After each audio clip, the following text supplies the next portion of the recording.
The laughter from the living room echoed like broken glass. I could hear plates clinking, forks scraping, and the smell of roasted turkey filling the house. I had spent the morning helping decorate the tree, folding napkins into poinsettias, and humming Christmas carols under my breath. The whole place shimmered with gold lights and cinnamon candles. It was supposed to be a perfect Christmas. But when everyone sat down to eat, I realized something strange: there was no seat for me. I stood there for a moment, confused, holding my apron, watching everyone take their places. "Emily," I asked softly, "where should I sit?" My daughter-in-law didn't even glance at me. She was too busy pouring wine into glasses for everyone else, her red lipstick shining like frost under the lights. My son, Michael, avoided my eyes, pretending to adjust the thermostat. Finally, Emily turned, smiling with the kind of politeness that always felt like poison. "Oh," she said with a little laugh. "Sorry, Linda. We only made enough for the people who contributed this year." Her voice was light, casual, as if she hadn't just humiliated me in front of my own family. My heart sank. "Didn't contribute?" I repeated quietly. "I helped decorate, I wrapped the gifts." She shrugged. "But you didn't pay for the groceries, did you? We agreed everyone would chip in for dinner this year." "I'm sorry, but times are tough. You understand, right?" The whole room fell silent. Even the music in the background felt like it stopped mid-note. My granddaughter's fork paused halfway to her mouth. Michael stared down at his plate, shame written all over his face. I felt my throat tighten, my eyes burn, but I refused to cry. I wouldn't give her that satisfaction. I smiled faintly and nodded. "Of course," I said, my voice trembling only a little. "I understand completely." Then I turned and walked out. Outside, the snow was falling softly, blanketing the street in white.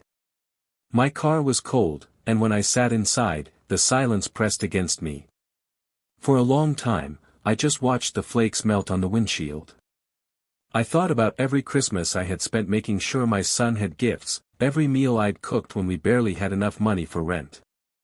I remembered selling my jewelry to help Michael pay for college.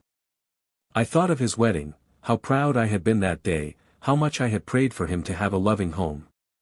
And this was my reward. I went home to my small apartment, lit a single candle, and sat by the window. The loneliness hurt, but underneath it was something stronger: resolve. If Emily wanted me to contribute, then I would. But not in the way she expected. The next morning, I took out my old recipe book. Its pages were stained with years of love, splashes of sauce, little notes scribbled in the corners. I began baking again: cinnamon rolls, apple pies, strawberry jam. At first, I baked just for myself, then for my neighbors. Soon, people started asking if they could buy them. They said my food tasted like home. I decided to take a leap. I set up a small stall at the local farmer's market. The first day, I only sold 5 jars of jam. But I kept coming back every weekend. People loved the warm flavors, the simple handwritten labels that said, "Made with love by Grandma's hands." By spring, my little business, Grandma's Hearth, had become popular. Local cafes started calling. Then a grocery store placed a large order. For the first time in years, I felt proud.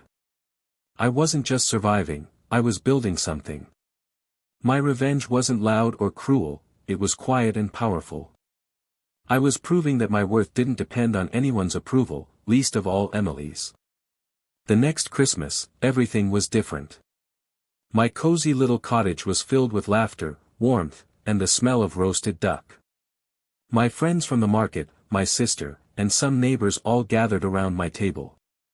The same hands that had once been dismissed as useless had prepared a feast that could feed 20. In the middle of dinner, there was a knock on the door. I opened it, and froze. It was Michael. Behind him stood Emily, holding their daughter's hand. "Mom," Michael said softly, his eyes red. We wanted to apologize. I didn't speak, just stepped aside and let them in. Emily's face was pale. I was wrong, she whispered. I shouldn't have treated you that way. You did more for us than I ever realized. I was stressed and stupid. I'm sorry. I looked at her for a long moment. Then I smiled. I forgive you, I said quietly. But I hope you've learned something, Emily. Family isn't about money. It's about love and respect. And those are things we all have to contribute. Her eyes filled with tears. My granddaughter ran to me and hugged my legs. Grandma, can I have your cookies again? She asked, grinning up at me. I laughed, wiping away a tear. Of course, sweetheart. That night, we all sat together at my table, eating, laughing, remembering what family was supposed to mean. Emily helped me wash the dishes afterward, her voice small but genuine. Your food really is amazing, she said with a smile. I smiled back. It's not just food. It's love in disguise. A year later, Grandma's hearth had expanded to several towns. My jams and pies were sold in stores across the county. Each label carried a little message that read, "Love is the greatest contribution you can give." And every Christmas after that, Michael and Emily came to my house, not out of guilt, but because they wanted to. Message.